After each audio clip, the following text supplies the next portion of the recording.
A plea deal that could let the alleged mastermind of the 9/11 terrorist attacks avoid the death penalty was upheld by a U.S. military appeals court. Earlier this year, 3 men held for decades without trial at the Guantanamo Bay Detention Center reached an agreement with Pentagon prosecutors to plead guilty and possibly avoid the death penalty. The prisoners include Khalid Sheikh, 2001. The 9/11 attacks, as they are known, killed nearly 3,000 people. Just rescinded the plea deals. The Pentagon previously said Austin was surprised by the plea deals and that the secretary was not consulted because that process is independent. But in November, a U.S. military judge ruled that Austin acted too late on revoking the plea deals and that they were still valid.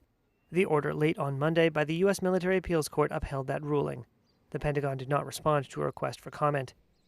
Mohammed, also known as KSM, is the most widely known inmate at Guantanamo Bay. The prison was set up in 2002 by then U.S. President George W. Bush to detain foreign militant suspects following the September 11th attacks. Human rights experts, including at the United Nations, have condemned torture at Guantanamo Bay and elsewhere during the so-called War on Terror and demanded an apology from Washington. Former President Barack Obama acknowledged in 2014 that the U.S. had engaged in torture and said it was, quote, contrary to our values.